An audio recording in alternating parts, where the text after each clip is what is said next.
A famous sports star, a high-stakes meeting, and an unforgettable incident at the airport. When Shaquille, a top basketball player, is stopped by security for no apparent reason, his life is forever changed, and he becomes the face of a fight against discrimination. But can his courage spark a shift in a system riddled with bias? And what if these changes could bring hope to those who've long been mistreated? This story isn't just about a celebrity.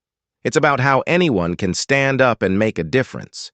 Are you ready to uncover the truth behind this fight? It was a bright Tuesday morning when Shaquille drove his black Mercedes into Maplewood International Airport's private aviation section.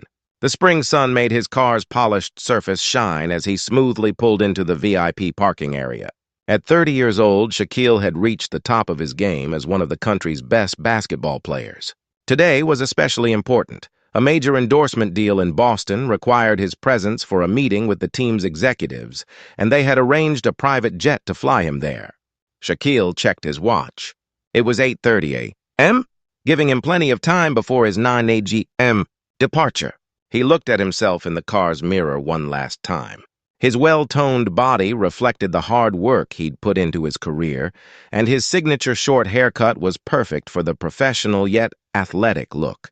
He adjusted his dark suit jacket, making sure it fit just right, then ran a hand over his wristwatch. Shaquille always believed in looking sharp, not because he needed to prove anything, but because it was part of the image he worked hard to maintain.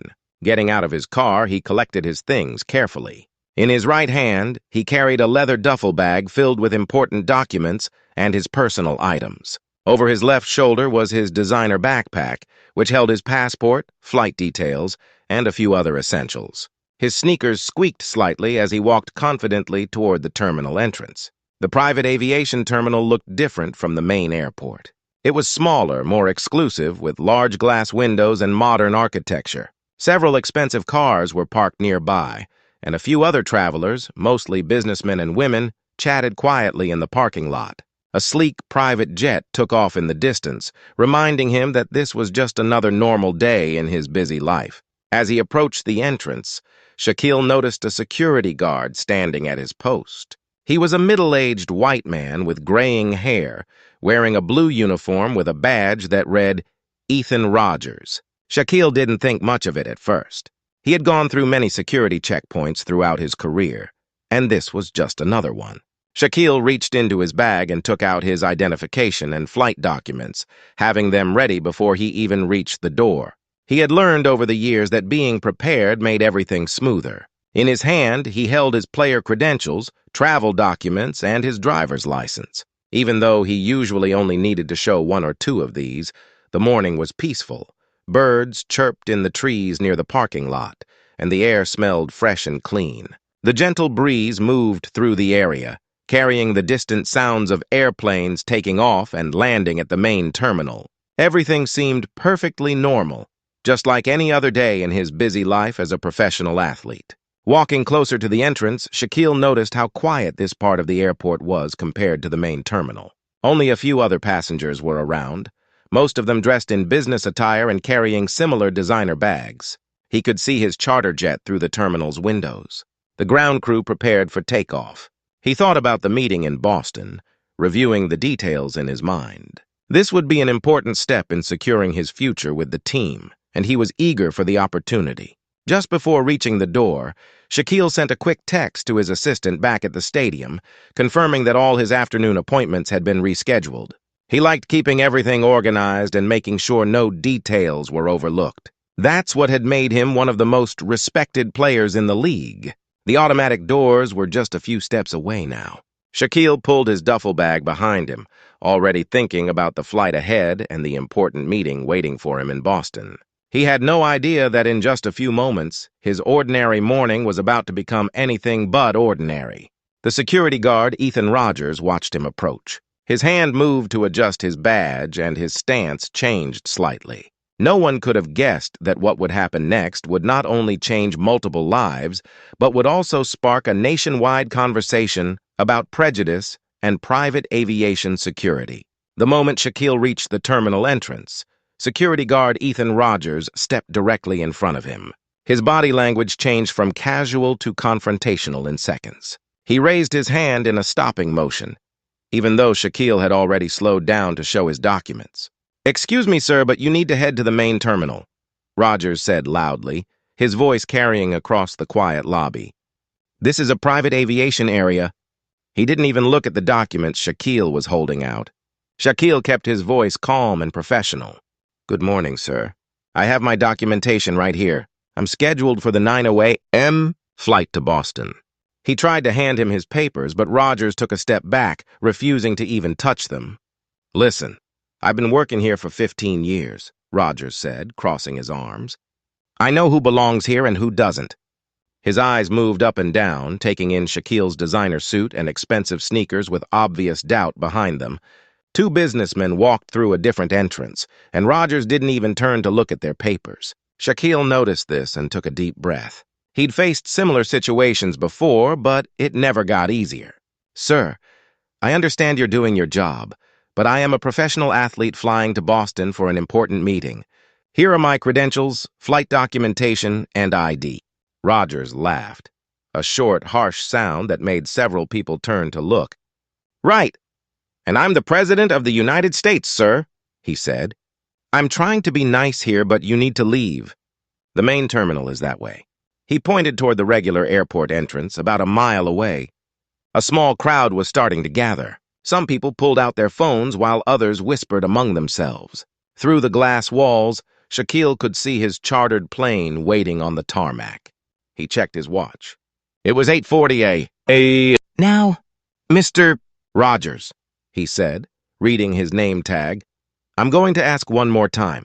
Please check my documentation. My meeting in Boston is time-sensitive, and this delay is unnecessary." He kept his voice steady, though his heart was beating faster. Rogers' face turned red. "Now you're telling me how to do my job, sir? If you don't leave right now, I'm calling the police." He reached for his radio, making a show of it. Just then, a white couple walked up to the entrance. Without even looking at their papers, Rogers smiled and waved them through. "Good morning, folks. Have a nice flight," he said. The couple looked uncomfortable, glancing between Rogers and Shaquille as they hurried past. "So, you'll let them through without checking any documents, but you won't even look at mine?" Shaquille asked quietly. He pulled out his phone and started recording. "Is there something specific about me that makes you think I don't belong here?" Rogers' face got even redder. "Are you accusing me of something?" he snapped. "That's it, I'm calling security." He grabbed his radio, his hands shaking with anger. More people had stopped to watch. A young woman in the crowd spoke up. "This isn't right. He's just trying to show his documents." But Rogers ignored her. Shaquille stayed perfectly calm. Years of performing under pressure on the basketball court had taught him how to handle tense situations. He noticed an older man in a pilot's uniform watching the scene with a frown. Several other passengers had their phones out, recording everything. "Mr. Rogers," Shaquille said one last time, "I don't want any trouble. I just need to board my flight. My meeting in Boston is waiting for me." He kept his voice steady. "Please just look at my documents." "Security is on their way," Rogers announced loudly, ignoring his words. "And you can stop with this athlete story. No one's buying it." He moved to block Shaquille's view of the jet on the tarmac, as if trying to prove his authority over the situation. What Rogers didn't know was that Shaquille had already sent a quick text to his manager at the charter company. He also had the airport's security operations center number saved on his phone, something he had done for situations like this. As Rogers continued his power play, Shaquille quietly pressed the call button. He knew that in situations like this, it was better to let the proper authorities handle things. The crowd around them grew larger, and the whispers got louder. The morning sun streamed through the terminal's glass walls, highlighting the tense scene for everyone to see. No one knew that in just a few minutes, everything would change dramatically. The situation at the private aviation terminal was escalating. While Shaquille stood calmly holding his documents, more travelers gathered around. Some were openly filming with their phones, while others shook their heads in disapproval at Rogers' behavior. A young businessman in a gray suit stepped forward from the crowd. "Sir, I've seen Shaquille on TV. He's actually a famous basketball player," the man said. But Rogers waved him away angrily. "Everyone needs to mind their own business," Rogers shouted, his face now bright red with anger. "This is a security matter, and I'm handling it." His voice echoed through the terminal, making several people jump. Just then, another couple approached the entrance. They were dressed casually, carrying expensive golf bags. Rogers's whole attitude changed instantly. He smiled broadly and quickly moved to open the door for them. "Welcome to the private terminal. Headed out for a golf trip?" he asked cheerfully. Shaquille watched the scene quietly. He held up his phone, still recording everything. "Mr. Rogers, in the last 10 minutes, you've let 6 people walk through without checking any documents. I'm the only one you've stopped. Would you like to explain why?" Rogers spun around to face him. "That's it. You're trespassing and harassing me now!" He grabbed his radio again. "Security, we have a situation at the private terminal entrance." He backed up immediately, his hands shaking as he spoke into the radio. More people had joined the growing crowd. A flight attendant from another private jet stopped to watch. She whispered something to her pilot, who immediately pulled out his phone and started making calls. "My flight leaves in 15 minutes, Shaquille said calmly. "There's a meeting waiting for me in Boston, and every minute you delay me puts it at risk." He held his basketball player credentials higher, but Rogers turned his back on him. An older woman in the crowd spoke up loudly. "This is disgraceful. He's shown you every possible document. What more do you want?" Others in the crowd nodded in agreement. Rogers' face was now almost purple with rage. "All of you are interfering with security protocols," he shouted. "If everyone doesn't clear this area immediately, you'll all be dealing with the police." Shaquille checked his phone. His text to the charter company had been read, and the Security Operations Center was still on the line, listening to everything. He knew help was coming, but he needed to stay calm for just a few more minutes. A teenage girl in the crowd was live streaming everything on her phone. "This is going viral already," she announced. "Over 1,000 people are watching right now." Shaquille heard this and seemed to get even more agitated. "You can't film me!" Rogers yelled, trying to block the cameras with his hands. "This is a restricted area! No videos allowed!" But it was too late. Dozens of phones were recording his every move through the terminal windows. Shaquille could see his pilot watching the scene. He was on his phone too, looking concerned. The ground crew had stopped preparing the plane and were all staring at the commotion at the entrance. "Mr. Rogers," Shaquille said one final time, his voice still professional and calm. "I understand you're upset, but I have every right to be here. I'm asking you one last time to check my documents and let me board my flight." Rogers turned back to him, pointing his finger. "You think you're so smart? You think all these people filming will help you?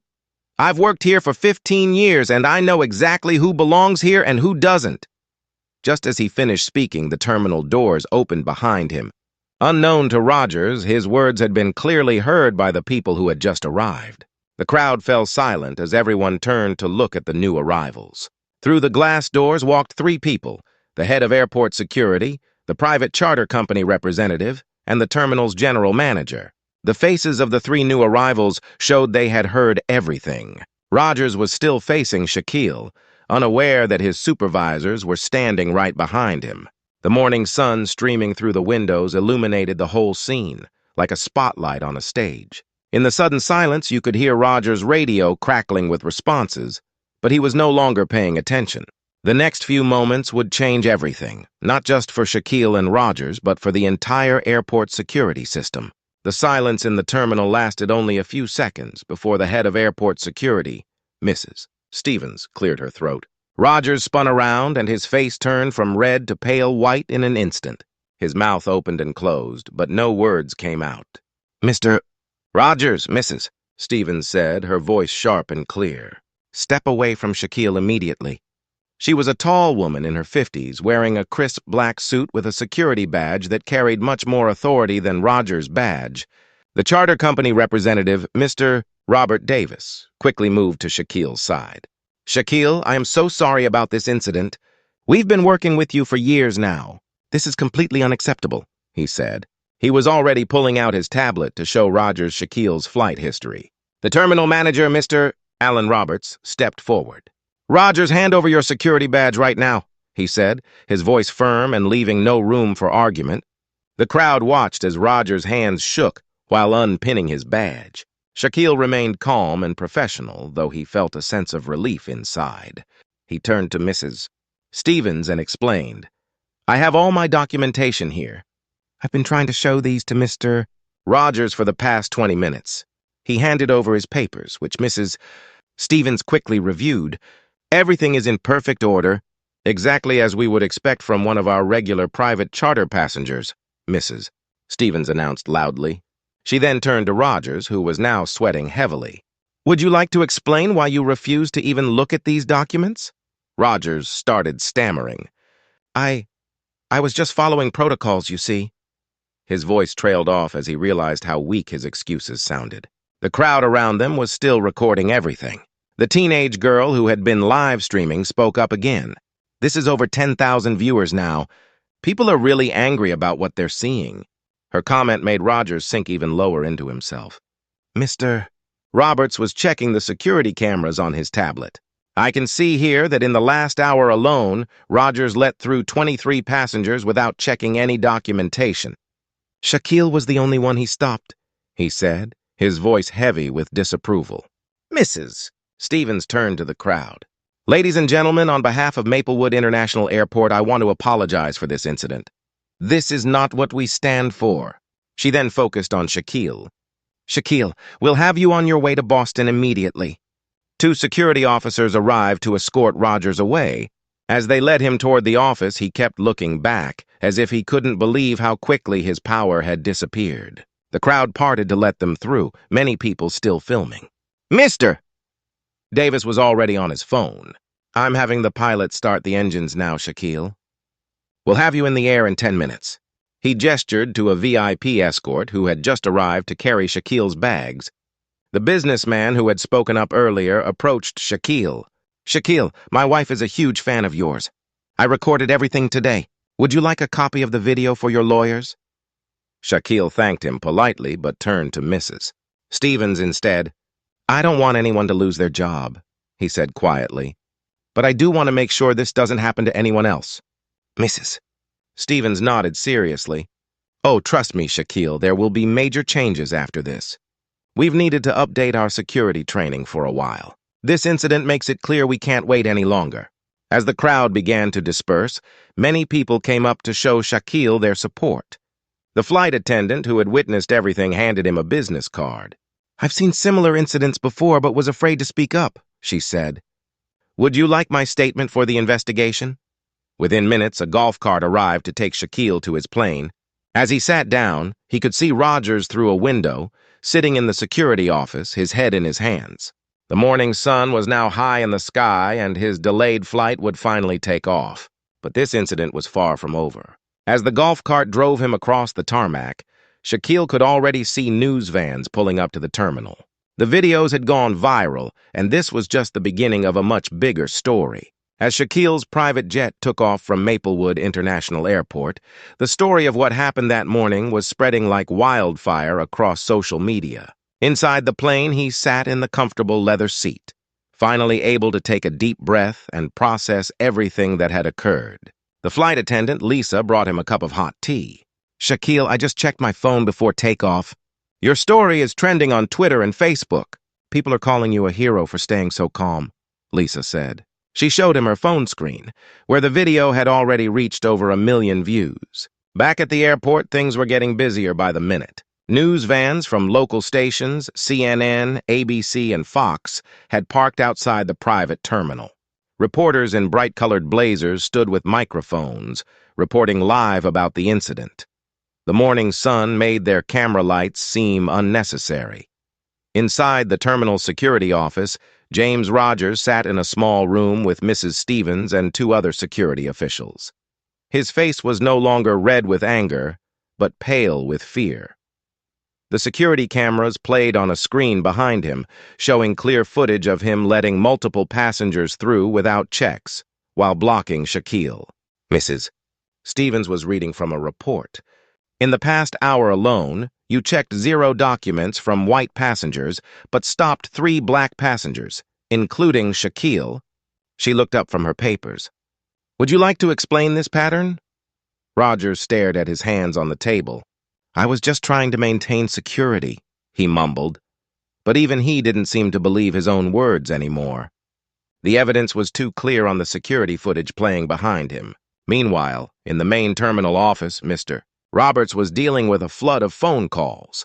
The airport's social media team reported that thousands of people were sharing their own stories of discrimination at airports. Major news networks were requesting statements, and civil rights organizations were calling to offer support. Shaquille's phone kept buzzing with messages, but he had turned it to silent mode. He needed to focus on reviewing the details of his upcoming meetings before landing in Boston. Still, he couldn't help but notice the supportive texts from his teammate. "You handled that like a champ. Your resilience is inspiring." Back in Maplewood, the charter company's office was busy making changes. Mr. Davis called an emergency meeting with his staff. "From today, we're changing our protocols," he announced. "Every VIP passenger will receive a digital ID card with their photo. No more discrimination based on appearance." The teenage girl who had live-streamed the incident, Jenny Martinez, was being interviewed by a local news station. "I just knew I had to record it," she explained. Shaquille was so calm and professional, and that guard was so obviously wrong. People need to see that this still happens. In the airport's executive offices, the management team gathered for an emergency meeting. The airport CEO joined via video call, his face serious on the big screen. "This is not just about one security guard," he said. "We need to review our entire security training program." Ms. Stevens presented a thick folder of complaints that had been filed against Rogers over the past year. Most had been ignored or dismissed. "We found 12 similar incidents," she reported, "all involving minorities being stopped without cause.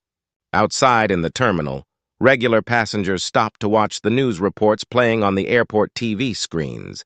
The videos from different angles showed how Shaquille had handled the situation with grace and professionalism, while Rogers had become increasingly aggressive. Up in the air, Shaquille's pilot made an announcement. "We're making good time to Boston.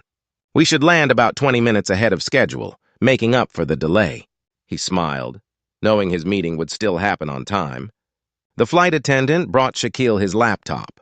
"The Wi-Fi's ready if you need it," she said, then hesitated. "My son is a huge fan of yours and wants to become a professional basketball player. He's been watching you for years. Thank you for showing him how to stay calm in tough situations." As the plane cruised at 30,000 feet, the story continued to unfold below. News channels were now running special reports about discrimination in private aviation. Social media hashtags were trending. Civil rights lawyers were calling the airport. What had started as one athlete's experience was quickly becoming a national conversation about change.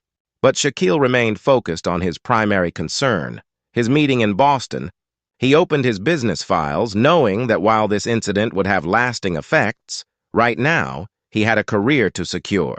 The day after the incident, Maplewood International Airport was buzzing with activity. At 90 hours, exactly 24 hours after Shaquille's encounter with Rogers, the airport called a major press conference in their main meeting room.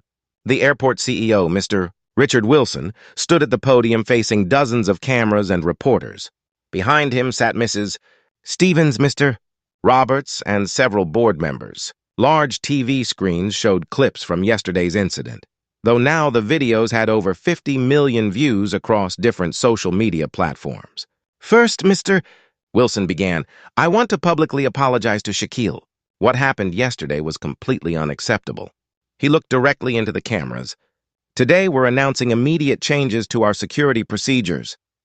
Meanwhile, in Boston, Shaquille was leaving the hotel after successfully completing his meeting.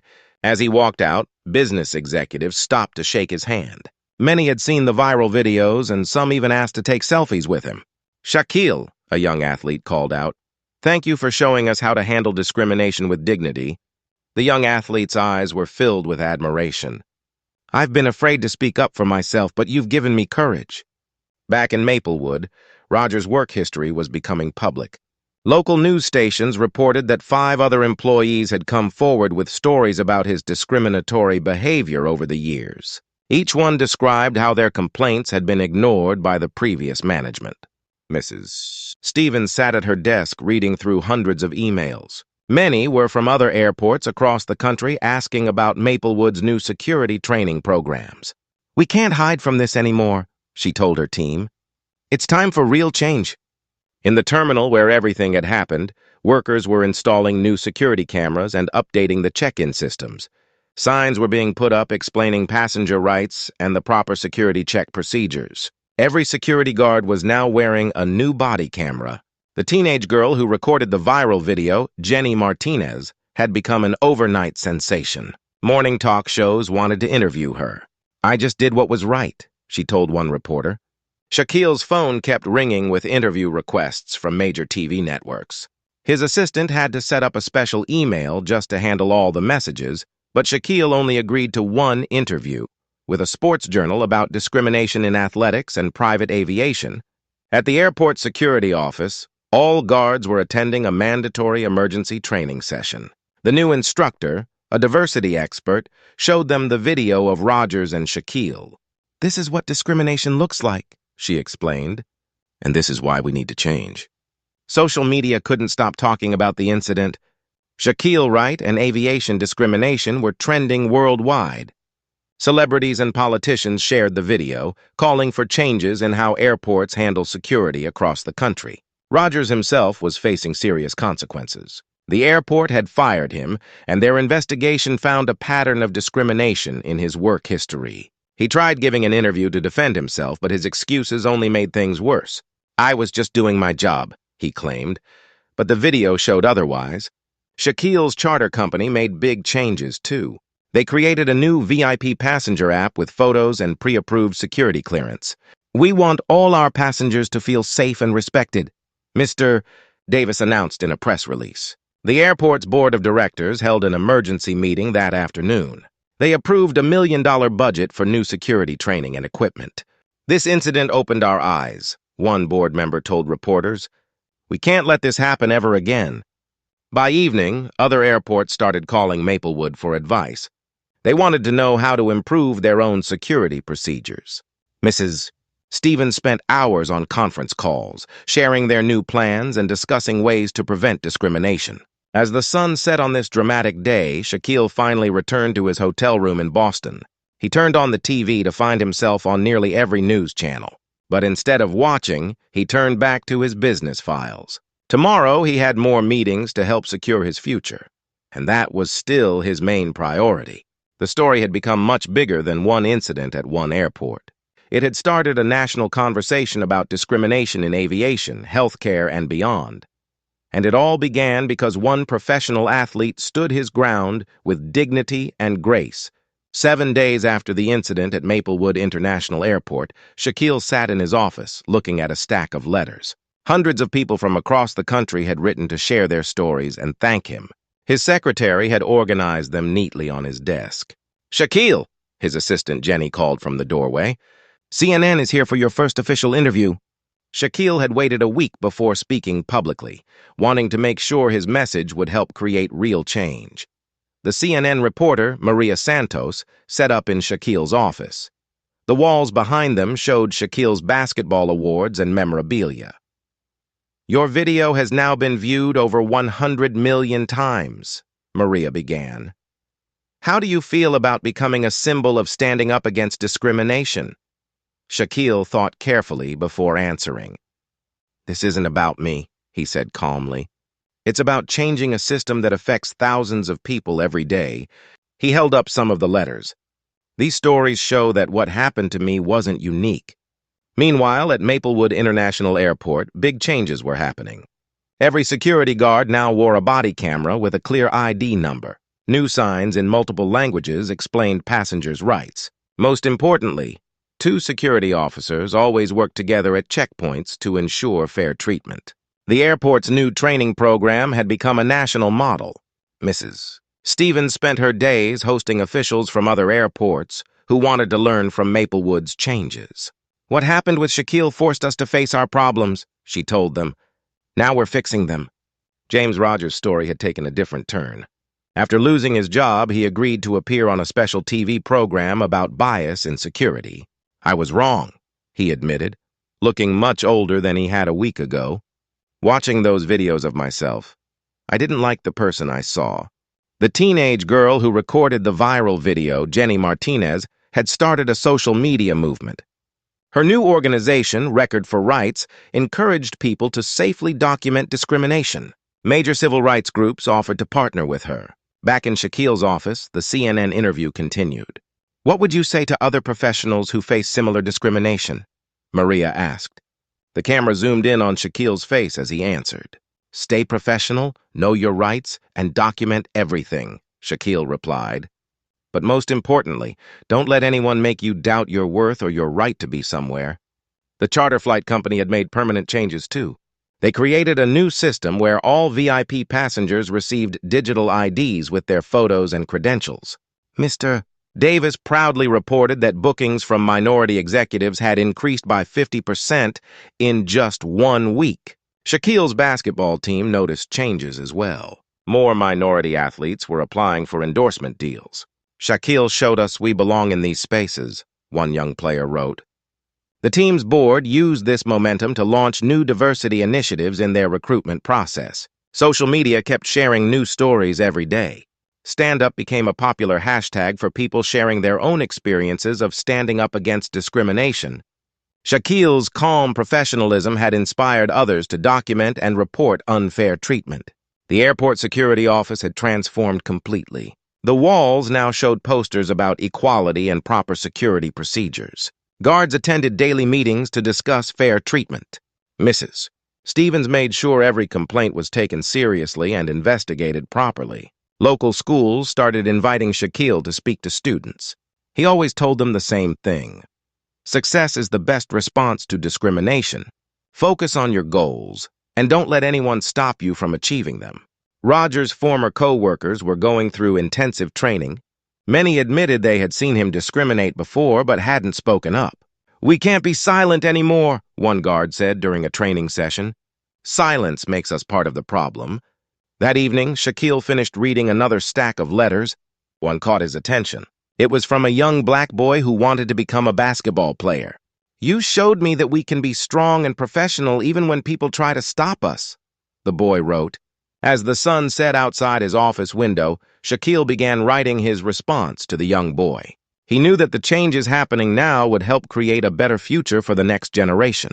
The incident that began as a terrible morning had turned into a powerful movement for change. 3 months after the incident at Maplewood International Airport, Shaquille stood on stage at a National Aviation Security Conference in Washington, D.C. The large room was filled with airport managers, security chiefs, and civil rights leaders from across the country. All of them had come to learn about the changes that had become known as the Shaquille Standards. Mrs. Stevens from Maplewood Airport stood beside Shaquille at the podium.